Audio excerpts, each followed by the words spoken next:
This is Charles Jordan on Tuesday, November 2nd, 1976.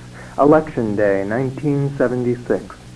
Joel Siegel will review some of the shadier election days in New York, and we'll, of course, keep you posted on this week's weather. This is Tuesday, Election Day, the 11th. I'm Robert Vaughn, the 2nd of November. I'm Robert Vaughn at 1 o'clock. CBS News. Here's how the presidential campaign ended. I'm Jerry Landay reporting on the CBS Radio Network. For President Ford, the campaign ended in his hometown of Grand Rapids, Michigan. Thousands on hand at a hastily erected speaker's platform shortly after Mr. Ford spoke at ceremonies at Grand Rapids Junior College. We used to like to win, and that's what this country's all about, competition.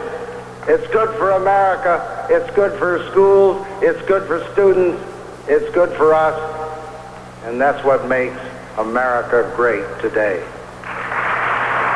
It was not coincidental that for Jimmy Carter and his running mate, Walter Mondale, the campaign ended in another part of Mr. Ford's home state, Michigan. A wind-up rally of 7,000 cheering supporters in a labor auditorium in Flint, Michigan. Carter embraced Mondale. Mondale conceded it's going to be close on Tuesday. Betty Ann Bowser covered the rally. We asked her about it. The significant thing about the rally was that it was in Mr. Ford's home state, in an area with very high unemployment, in an area that usually is a swing county. It often goes Democratic, but no one ever knows. The Carter people seem to feel that Flint is a place where Jimmy Carter could pick up a lot of votes and perhaps even carry the state. As you may know, the state is considered a toss-up.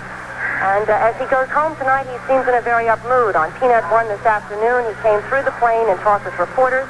He said he thought he'd run a very good campaign. The only mistake he felt he had made was the Playboy interview. Carter awaits the returns at his home in Plains, Georgia. The first vote in the nation, a midnight vote in the East, is faithfully recorded each and every presidential year by the hamlet of Dixville Notch in the Republican White Mountain country of New Hampshire. And that vote's in, as usual, from town selectman Steve Barba. We had 26 voters, and one voted for Eugene McCarthy. One was void. Whoever it was voted for 3 candidates for president. 11 voted for Carter Mondale, and 13 voted for Ford Dole. The first vote in the nation, a tradition, at Dixville Notch, New Hampshire. More politics after this. The Republican vice presidential candidate, Senator Bob Dole, ended his blunt-edged campaign with a rally before the statue of Harry Truman in Independence, Missouri. Against a backdrop of spotlights, balloons, and bands, Dole reminded his audience in Missouri, a major electoral state, that President Ford emulates Truman. The comparison on election eve was not lost. Within hours after a black minister tried and failed to join worshipers at Jimmy Carter's Georgia church on Sunday, the President Ford Committee had sent telegrams to 400 black ministers around the country to tell them of the incident. One of them, the Reverend Alfred Waller of Cleveland, called the incident a conspiracy against Jimmy Carter. Carter and his minister are already on record as opposing segregation at Plains Baptist Church. There are reports the congregation of the church will be asked to ratify a decision by the deacons to dismiss the minister for supporting the desegregation of the Plains Baptist Church. A final rash of pre-election polls Monday concurred the presidential election is too close to call. Those polls included Harris and Gallup.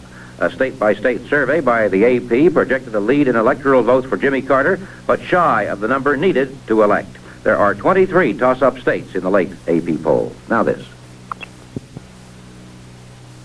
The leader of Albania, Enver Hoxha, indicated Monday that his country, for many years Peking's only fraternal ally in Eastern Europe, will place less reliance on ideological and material aid from Peking.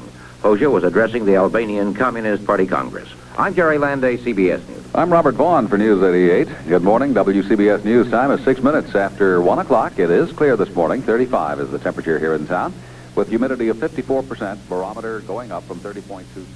The preceding was recorded from the CBS Radio Network at 1 a.m.